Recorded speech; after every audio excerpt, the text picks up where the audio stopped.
May I have your attention, please? नमस्कार, स्वागत है आपका। देखो बच्चों, आज हम पढ़ने वाले हैं हेनरी का नियम यानी कि हेनरीज लॉ। ठीक है, तो हेडिंग लगाते हैं अपन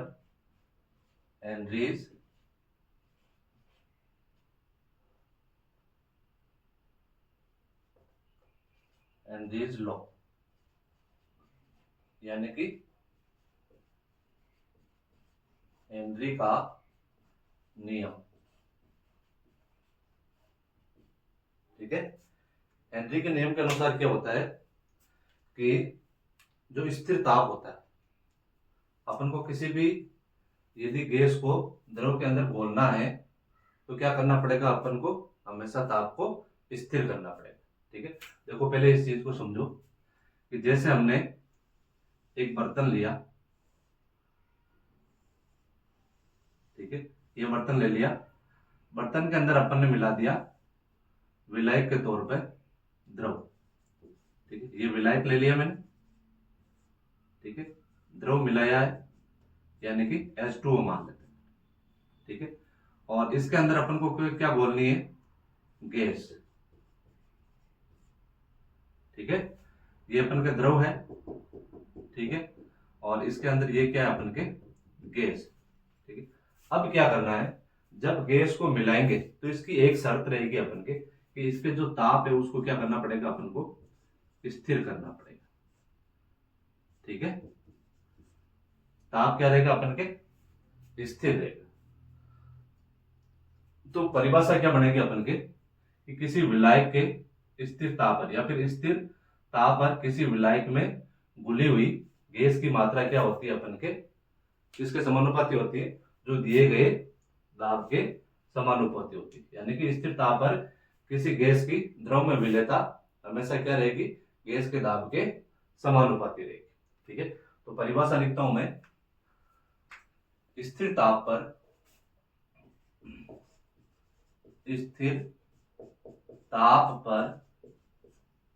स्थिर ताप पर किसी गैस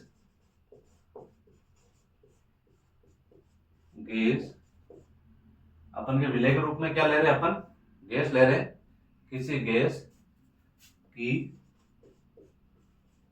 द्रव में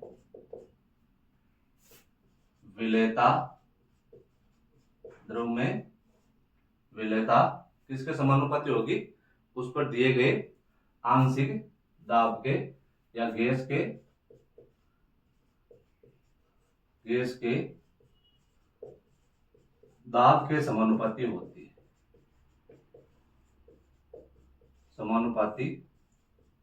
है, ठीक है, अब देखो मैंने क्या बोला है किसी स्थिर ताप पर किसी गैस की द्रव में विलेयता किसके समानुपाती रहेगी, अपन के गैस के दाब के। ठीक है, तो इसको मैं इस प्रकार लिख सकता हूं, M समानुपाती P। ठीक है, इसलिए ये क्या हो गया भाई, अपन के M समानुपाती P। ठीक है, और यदि मैं इस समानुपाती को हटाऊंगा यहां से, ठीक है, तो क्या जोड़ूंगा यहाँ पे स्थिरांक। ठीक है, तो क्या हो जाएगा, M बराबर K डॉट P। K क्या अपन के इसके अंदर स्थिरांक। ठीक है, और जो इसमें M है वो क्या है, गैस की घुली हुई मात्रा। ठीक है, और K क्या है अपन के इसके अंदर स्थिरांक है,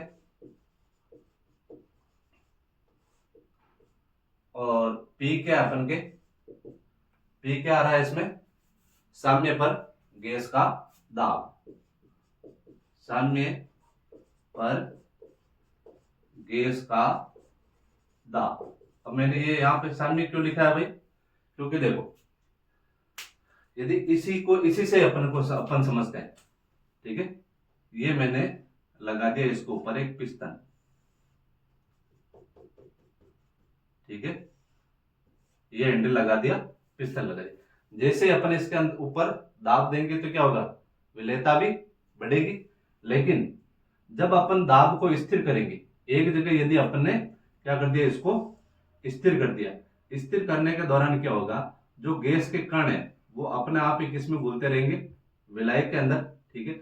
और जिस वेग से घुलेंगे उसको मैं बोल सकता हूं v1, ठीक है। और इसी वेग से जो विलायक के अंदर घुले हुए जो गैस के कण है वो क्या रहेंगे, अपन इस प्रकार अभिक्रिया दर्शाते रहेंगे, ठीक है।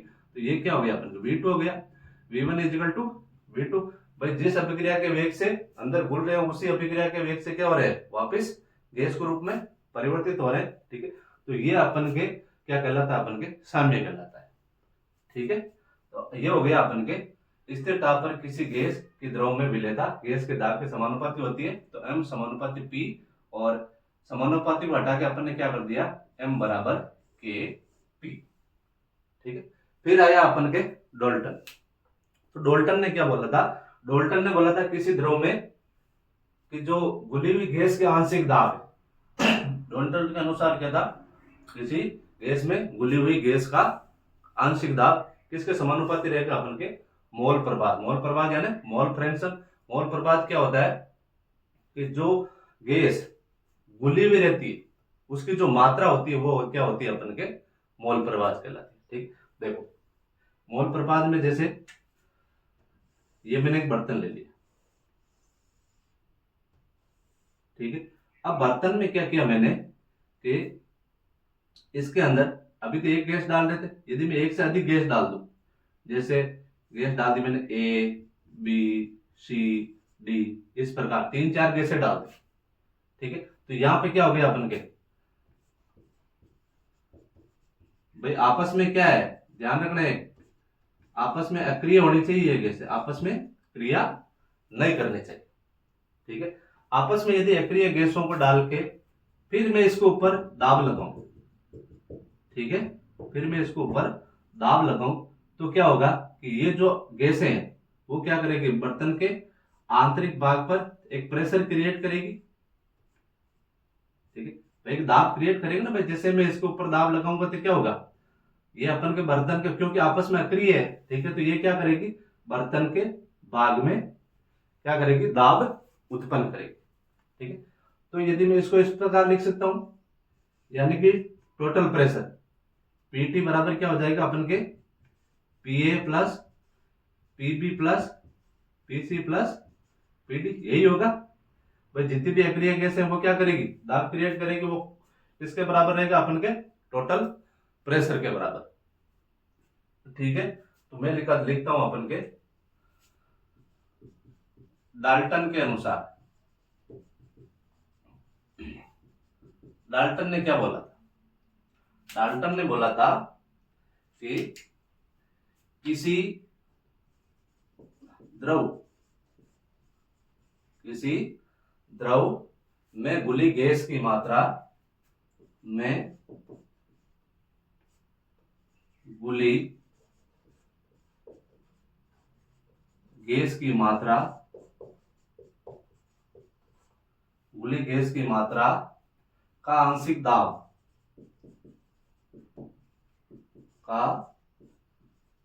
दाब यानी कि P किसके समानुपाती रहेगा, गैस के मोल प्रभाव यानी मोल फ्रैक्शन, ठीक है। और इसको प्रदर्शित करते हैं अपन एक्स गैस से, किसे प्रदर्शित करेंगे अपन इसको, एक्स गैस के समानुपाती होता है, समानुपाती होता है। इसको समीकरण के रूप में प्रदर्शित करूंगा तो क्या होगा, P किसके समानुपाती है, एक्स गैस के, ठीक है। यदि मैं समानुपाती को हटाऊंगा, ठीक है, तो क्या जोड़ूंगा यहाँ पे, स्थिरांक, तो ये लिख दिया मैंने P बराबर K, और किसका स्थिरांक ले रहे हैं अपन, हेनरी का, ठीक है। तो KH डॉट एक्स गैस, ठीक है। अब यदि मेरे को KH का मान निकालना है, ठीक है, KH का मान निकालूंगा तो क्या करूंगा, एक्स गैस को नीचे की तरफ लेके आऊंगा, तो P अपॉन एक्स गैस बराबर क्या हो जाएगा अपन के KH, ठीक है। ये जो सूत्र है वो अपन के जो भी न्यूमेरिकल है, आंकिक क्वेश्चन, ठीक है, उसमें बहुत ज्यादा काम आने वाला है, ठीक है। अब देखो इसमें मैंने P क्या लिया भाई, P लिया है गैस का आंशिक दाब, आंशिक दाब, और KH क्या है इसमें, हेनरी स्थिरांक, ठीक है। और X गैस क्या है, मोल प्रभाज, ठीक है। और मोल प्रभाज किसे बोला जाता है अपन के, गैस की मात्रा, गैस की मात्रा जो घुली हुई है, घुली हुई है। वैसे एक मोल प्रभाज का आगे टॉपिक भी है, उसमें अपन उसको क्लियर कर लेंगे, ठीक है। अब यदि बात आती है अपन के, ये तो हो गया P बराबर KH डॉट X गैस। तो ध्यान रखना, यदि KH का अपन ने मान क्या लिया, KH बराबर क्या हो गया, P अपॉन X गैस। यदि KH का मान अधिक रहेगा, ठीक है, तो ये भी चीज लिखा दो आपको नोट लगा के, यदि KH, इसको क्या बोलते हैं अपन, हेनरी स्थिरांक, यदि किसी भी गैस का हेनरी स्थिरांक का मान यदि अधिक होगा, अधिक होगा, तो जो गैस की विलेयता है, विलेयता क्या हो जाएगी अपन के, कम हो जाएगी, ठीक है। ये चीज का ध्यान रखना आपको। तो क्या पढ़ा अपन ने, डाल्टन के अनुसार किसी द्रव में घुली गैस की मात्रा का आंशिक दाब गैस के मोल प्रभाज के समानुपाती होता है। P आंशिक दाब है, X गैस है, मोल प्रभाज है, तो इसको क्या अपन ने समानुपाती लिया, तो समानुपाती को हटा के अपन ने क्या कर दिया, P बराबर KH डॉट X गैस, ठीक है। और यदि KH का मान लेना तो P बराबर क्या, B बटा क्या हो जाएगा अपन के X गैस, ठीक है। X गैस क्या अपन के मोल प्रभाज, यानी कि गैस की मात्रा जो इसके अंदर घुली हुई हो, ठीक है। आप देखो नेक्स्ट पढ़ते हैं अपन, ठीक है। आप एक काम करो, जो लिख रहा है वो तो ठीक है, जो नहीं लिख रहा है वो आप स्क्रीनशॉट ले लो इसका।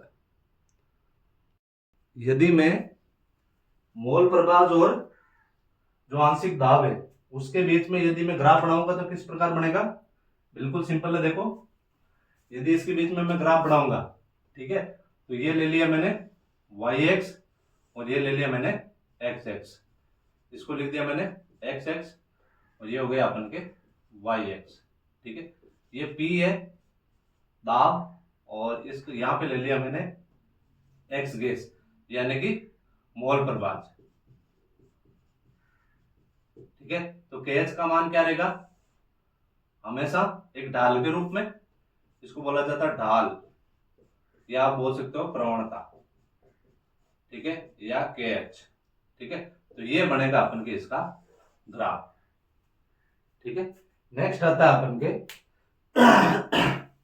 ध्यान रखना, जो गैस होती है, ठीक है ना, सभी गैसों के लिए KH का मान क्या रहेगा, हमेशा अलग अलग रहेगा, ठीक है। ये फिक्स नहीं है कि भाई सब गैसों का KH का मान समान ही रहे, ठीक है, समान नहीं रहेगा, क्या रहेगा, KH का मान सभी गैसों के लिए क्या रहेगा, अलग अलग रहेगा, ठीक है।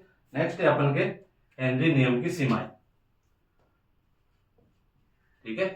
हेडिंग है अपन के हेनरी नियम की सीमाएं, कहने का मतलब है किन किन परिस्थितियों में हेनरी का नियम लागू होता है, ठीक है।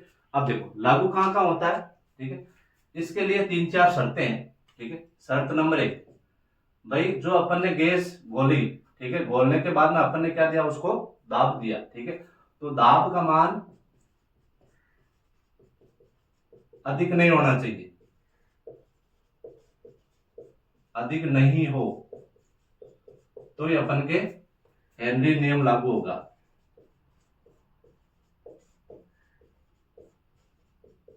ठीक है। नंबर 1 क्या अपन के, दाब का मान अधिक नहीं होना चाहिए। दूसरा है ताप का मान, ताप का मान भी कम नहीं होना चाहिए, ज्यादा कम नहीं हो, ठीक है, तो भी अपन के क्या होगा, हेनरी नियम लागू होगा, ठीक है। नेक्स्ट है अपन के गैस का विलायक में गैस का विलायक में बहुत कम विलय होना चाहिए, बहुत कम विलय होगा तो ही अपन के ये नियम लागू होगा। ठीक है, कैसे? जैसे आपको पता है, इसका एग्जांपल लिखा दूं आपको कि जो NH3 व HCl गैस है, ठीक है, उसकी विलेयता किसमें अधिक होती है? जल के अंदर विलेयता यदि अधिक है, पता है आपको, मैंने बताया था लास्ट क्लास में, ठीक है, विलेयता यहां अधिक है, इसका मतलब हेनरी नियम लागू नहीं होगा। ठीक है, और यही जो NH3 व HCl है, NH3 व HCl है, उनकी विलेयता बेंजीन के अंदर C6H6 में क्या है, अपन के विलेयता कम है, इसके लिए इसमें जो अपन के हेनरी नियम है वो लागू होगा। ठीक है, ये सिर्फ ध्यान रखना है, ये मैंने बताई थी भाई क्यों लागू हो, क्यों अपन के अधिक विलय और क्यों कम विलय। ठीक है, लास्ट क्लास में बता रखा है। ठीक है, अब एक और पॉइंट है, जो गैस की आणविक अवस्था है, आणविक अवस्था में कोई परिवर्तन नहीं होना चाहिए, कोई परिवर्तन नहीं होना चाहिए। ठीक है, ऐसा नहीं कि भाई जैसे अपन विलायक के अंदर बोल रहे हैं उसकी आणविक अवस्था भी परिवर्तित हो रही है। ठीक है, जैसे H2O के अंदर कार्बन डाइऑक्साइड मिलाते हैं तो किस में परिवर्तित हो जाता है, अपन के H2CO3 के अंदर परिवर्तित होता है।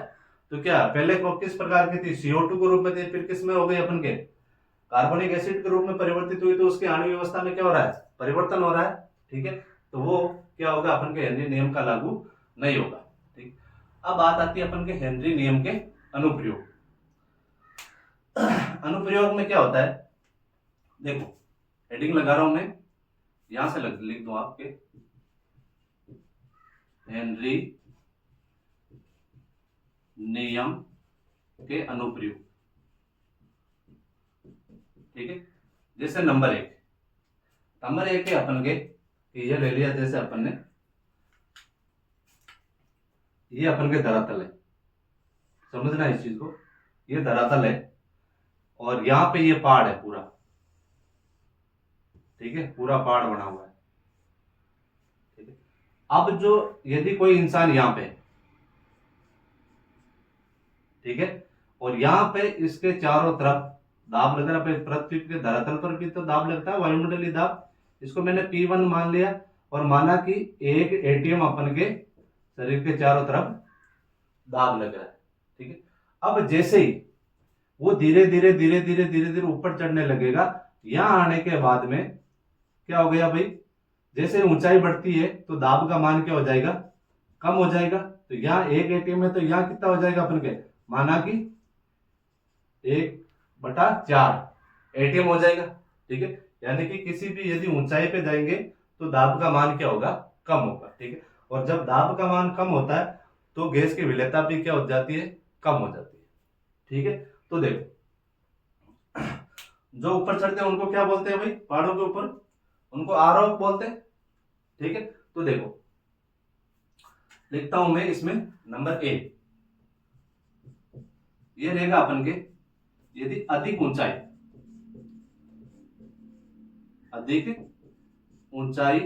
पर क्या रहेगा, अपन के O2 के दाब में कमी रहेगी, दाब में कमी।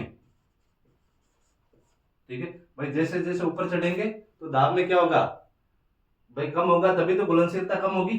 ठीक है, इसलिए जब अधिक ऊंचाई पर जाएंगे तो O2 के दाब में क्या होगी, कमी होगी।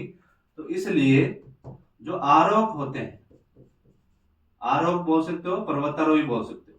ठीक है, आरोह क्या करते हैं, आरोह के रुधिर में O2 की क्या कमी होने लग जाती है। ठीक है भाई, जैसे जैसे ऊपर चढ़ेगा तो ऑक्सीजन में यदि दाब कम होगा तो ऑक्सीजन की विलेयता का मान भी क्या हो जाएगा, कम हो जाएगा। ठीक है, और कम होगा तो आपको पता है जो आप ऊपर इंसान चढ़ रहा है, ठीक है, उसके जो रुधिर है उसमें भी क्या होगा, ऑक्सीजन की मात्रा कम घुलने लगेगी।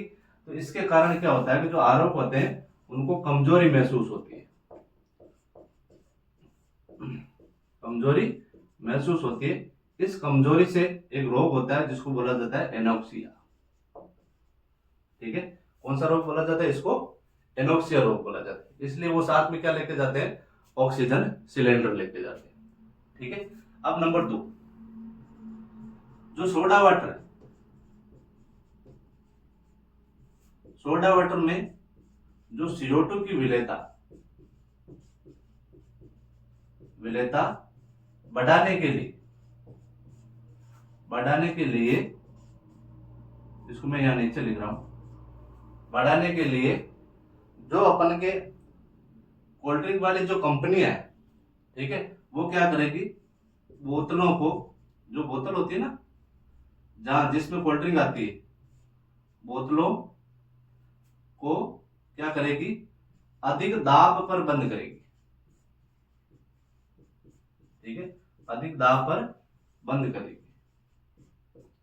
ठीक है, क्यों, क्योंकि आपको पता है कोल्ड ड्रिंक कंपनी किस नियम पर आधारित करती है, ये जो हेनरी का नियम है, एक तो जो ताप है वो क्या करेगी, कम रखेगी। ठीक है, एक तो ताप कम रखेगी, दूसरा अधिक दाब पर क्या करेगी, उस बोतल को बंद कर देगी। ठीक है, जिससे क्या होगा कि उस जल के अंदर कार्बन डाइऑक्साइड की मात्रा अधिक घुली हुई रहेगी। ठीक है, अब बात आती है नंबर 3, जो गहरे समुद्र की बात है। ठीक है, यदि इसका उल्टा चलेंगे अपन, ठीक है, अब जैसे मैंने इसको ले लिया इस तरफ, ये हो गया अपन का समुद्र। ठीक है, यहां एक एटीएम है।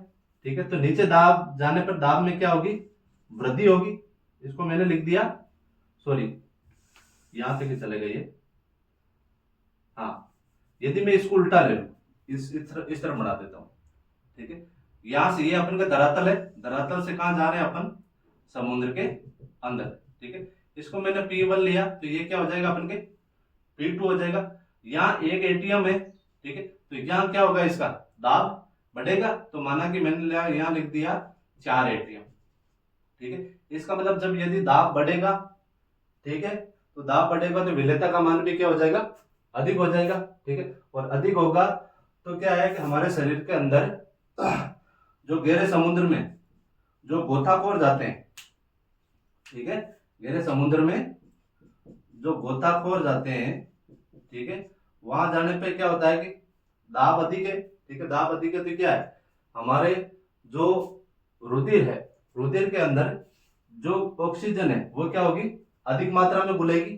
ठीक है, तो वहां पे तो ऑक्सीजन की क्या होती है, कमी होती है, तो उसकी पूरी करने के लिए वो एक साथ में सिलेंडर लेके जाते हैं, और वो सिलेंडर में होता है अपन के एक तो N2 और O2 का मिश्रण। ठीक है, तो जब अधिक घुलेगी तो क्या होगा, हमारे शरीर को ज्यादा एनर्जी महसूस होगी, और ज्यादा एनर्जी महसूस हो रहा है, इसका मतलब क्या है, जैसे यदि अपन इसके समुद्र के अंदर गहराई में जाते हैं तो एक स्वर्ग सी फील आती है। ठीक है, लेकिन अंदर जाने के बाद वहां तक तो ठीक है, लेकिन जैसे ही वो वापस बाहर आएगा, ठीक है, बाहर आ रहा तो यहाँ नीचे 4 एटीएम और ऊपर आ रहा तो क्या आ रहा है, एक एटीएम आ रहा है। इसका मतलब क्या है, नीचे से वापस जैसे वो ऊपर आएगा तो क्या होगा, उसके दाब में क्या होगी, कमी होगी अचानक, और अचानक दाब में कमी होने के कारण क्या है भाई, ऑक्सीजन को विलेयता वो क्या हो जाएगी, कम हो जाएगी।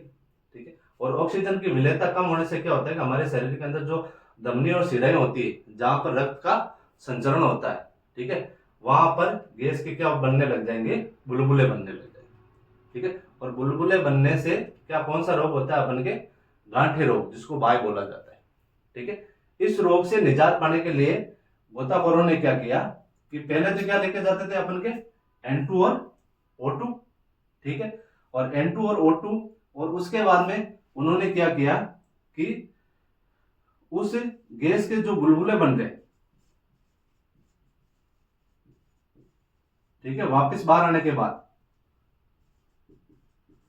वापस बाहर आने पर जो अपन की धमनी और शिराई के अंदर गैस के जो बुलबुले बन रहे हैं, ठीक है, उन बुलबुलों को कम करने के लिए या बिल्कुल ही हटाने के लिए क्या कर रहे हैं अपन, उस जो गैस का सिलेंडर लेके जा रहे हैं, ठीक है, उसके अंदर कौन सी गैस मिला दी गई अपन के, हीलियम। ये हीलियम क्या करेगी, उस गैस की विलेयता को कम करेगी, ठीक है। तो ये है अपन के हेनरी के अनुप्रयोग, ठीक है। पहला कौन सा अपन के, भाई जैसे ऊपर चढ़ाई, अधिक चढ़ाई पे जाएंगे तो क्या होगा, अपन के दाब का मान कम होगा, दाब का मान क्या हो जाएगा, इसमें कम हो जाएगा। और जैसे जैसे ऊपर से नीचे आएंगे तो क्या होगा, दाब के मान में वृद्धि होगी। और जहां दाब का मान कम होता है वहां गैस की विलेयता भी कम होती है, जहां दाब का मान अधिक रहता है वहां गैस की विलेयता क्या होती है, अपन के अधिक होती है, ठीक है। और यदि ऑक्सीजन दाब का मान कम होगा तो ऑक्सीजन की विलेयता कम होगी, जिसके कारण कौन सा रोग होता है, एनोक्सिया। और यदि दाब का मान अधिक होने के बाद में अचानक यदि दाब का मान कम हो, ठीक है, तो कौन सा रोग होता है, अपन के गांठे, ठीक है, गांठे रोग, जिसको आप बाय भी बोलते हैं,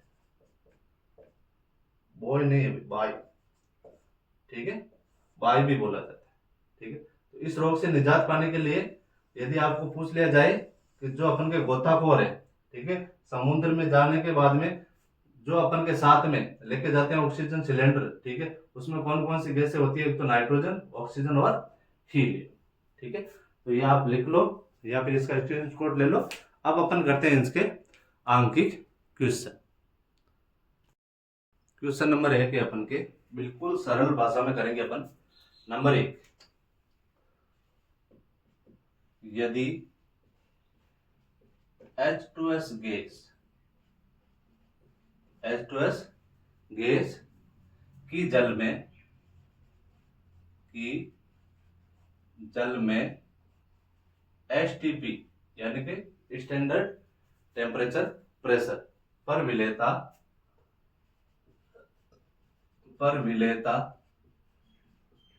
का मान दे रखा अपन के 0.195 मोल, ठीक है, हो तो हेनरी स्थिरांक यानी कि KH का मान, हेनरी स्थिरांक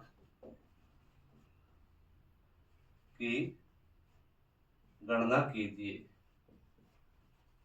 यह है अपन के क्वेश्चन है, यदि H2S गैस के जल पे विलेयता STP पर विलेयता कितनी है, अपन के 0.195 मोल है, तो गैस क्या जो हेनरी स्थिरांक है, ठीक है, उसकी गणना करनी है अपन को, ठीक है। तो इसमें क्या क्या दे रखा है, सबसे पहले वो चीज देख लीजिए भाई, यदि आप कोई भी आंकिक क्वेश्चन सॉल्व करो, ठीक है, तो आंकिक क्वेश्चन सॉल्व करने के लिए प्रश्न के अंदर जो भी चीजें दे रखी होती है, ठीक है, उसको अपन को सबसे पहले लिखना है, ठीक है। एक तो देखो H2S गैस दे रखी है, ठीक है, ये है अपन के विलय के रूप में, ठीक है, विलय के रूप में किसके अंदर मिला रहे अपन, जल के अंदर, ये हो गया अपन के जल, और इसको क्या बोलेंगे अपन, विलायक बोल सकते हैं, ठीक है।